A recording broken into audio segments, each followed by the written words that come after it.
Hey guys, it's Marco again. It's time for another BiS item list, including Gnomeregan items, so you can easily know what is your BiS in this phase. Make sure that you press that like button so more people can see this video, and let's jump straight into it. On the screen you can see your BiS items, so you can always reference yourself to this. Let's start with the Helm slot. The newest leatherworking epic is by far the best helm that you can get. It just offers the most amount of stats. Second best option is Artemis Cowl from BFD, followed by Tracker's Headband of the Tiger, which is super expensive and hard to find. Right after it you have the Twilight Slayer's Cowl, also from BFD. Easiest option for the helm slot is White Bandit Mask, which is still super good. Best amulet by far is the Gnomeregan Peace Officer's Stork. Next amulet on the list is Scout's or Sentinel's Medallion, and after that you can buy a BoE Marsh Chain of Agility, but I recommend grinding Honored with Warsong Gulch rather than sacking a ton of gold. Our best shoulders come from a Feralas Chicken quest, which can be annoying to do, since the quest item has a very low chance to drop from any Feralas mob, but the reward is well worth it. Second best shoulders all roughly give 14 agility, Gnomeregan shoulders from the second boss, Forest Tracker BoE, and Tracker shoulder pads of agility. Ideally you want to get the Gnomeregan shoulders since they also offer a nice amount of stamina. For cloaks you want to enchant them with lesser agility, and the best one is an expensive BoE, Dark Hooded Cape, dropping from a rare in Arati Highlands. Second best cloak is Prototype Parachute Cloak from Gnomeregan Raid, which is a super nice cloak, and I would actually value it a bit more than the Dark Hooded Cape because of its cool active. Third best cloak is Blood Drenched Drape, from Stranglethorn event costing 2 silver coins. You want to enchant your chest piece with lesser stats and get the set piece chest from Gnomeregan. Second best chest is Blazewind Breastplate from a level 50 quest in Badlands, Tremors of the Earth, but you need to complete a few more quests before that one. However, it's quite easy to find a group doing this quest at this moment. Third best option is a BoE Quillward Harness, quite a good chest for its required level, and it's a zone drop from Razorfern Downs. However, it costs quite a lot.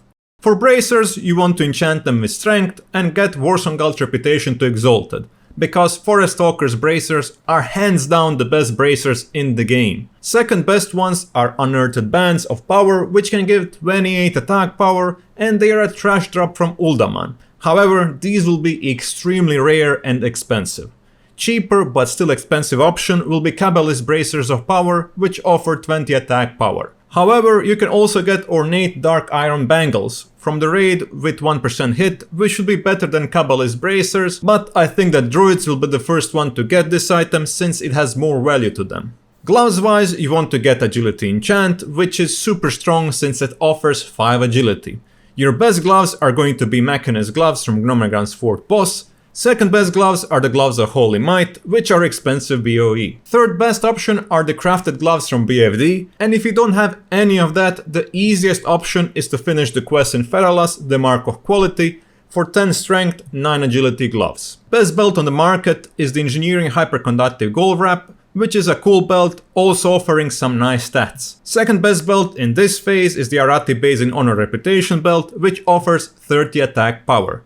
Third best option is a raid drop from Grabbis, Skullduggery Waistband. Best leggings drop in Gnomeregan, and those are our set item leggings. However, if you don't have them, you don't need to worry since upon killing the last boss of Gnomeregan, you will finish a quest which will offer you the second best leggings in the game currently, Nimble Triprunner Dungarees. You want to enchant your boots with lesser agility for the 3 additional agility, and the best boots are the set boots from Gnomeregan, followed by Imposing Boots of Power, which offer 28 attack power or any other BoE power boots. If you're cheap, you can grind out the Arati Basin Revere reputation and get their boots. And if you hate PvP, you can also just get Excelsior boots from the Booty Bay questline. Your best ring is Protector's Band level 38 edition, followed by the Epic Gnomeregan Ring. However, Epic Gnomeregan Ring isn't a lot better than 20 attack power BoE rings, which you can get relatively cheap since they're Scarlet Monastery BoE drop.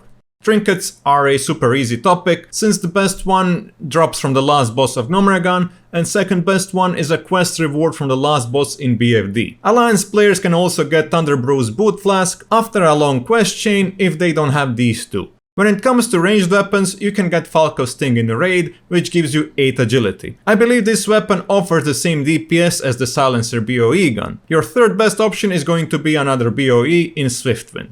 Main hand and offhand daggers are a big topic. I enchanted mine with the newest enchant Dismantle, but you can go with striking enchant if you want to DPS more than just mechanicals. Also, Dismantle enchant sounds quite cool on the paper, but it doesn't proc as often as I would want to at least. Main hands are straightforward. Your best option is going to be the Gut Ripper, an epic dagger BOE which will cost a fortune, closely followed by the epic dagger from Gnomeregan, and your third best option, which is easy to get, is Blood Harvest Blade from the STV event. Now for the big topic. When it comes to offhands, there is always a debate about offhand speed, its DPS and stats, especially with mutilating the equation, which does offhand damage as well. This isn't a simple problem, and you can't just say this is the best and that's it. We also need to consider the fact that we're doing reduced nature damage on the majority of the bosses, and we also do a bit less physical damage thanks to Mechanical's naturally higher armor. There are also two different rogue builds, with Blade Flurry build more focused on doing more physical damage, and Poison build which does more nature damage. All of these things are factors which are needed to be put into the equation. In the end, you will get a super small margin of differences, which in my eyes are insignificant, and it will all come down to how well can you execute the fight. I will put the offhand daggers in my preferred order, which should be the best on average when combining both builds, and those will be Gut Ripper, Blood Harvest Blade, Sacrificial Cris of Power plus 16, Sacrificial Cris of the Tiger with plus 5 agility plus 5 strength, Sacrificial Cris of Agility with plus 8 agility, followed by Toxic Revenger and even Sentinel's Blade. Basically, you can put any of these in your offhand and all should do good. However, I need to note that for Poison build, faster weapons will do better because of their naturally fast speed, which applies more poisons during the fight. But if you go with the combat route, which we will for certain bosses and probably down the line for solo target bosses if they're done quickly enough, you will value fast daggers a bit less since a lot of your damage will come from Mutilate, and you'll have the dual wield specialization. That's why I advise that you just put Gut Ripper in your offhand, but realistically nobody has that much gold to buy 2 Gut Rippers. So Blood Harvester in your offhand and don't even think about it. Again, please make sure to leave a like to let me know that the video was understandable and good. And that's all for the video. If you have any questions, please ask them in the comments. Thank you for watching and bye bye.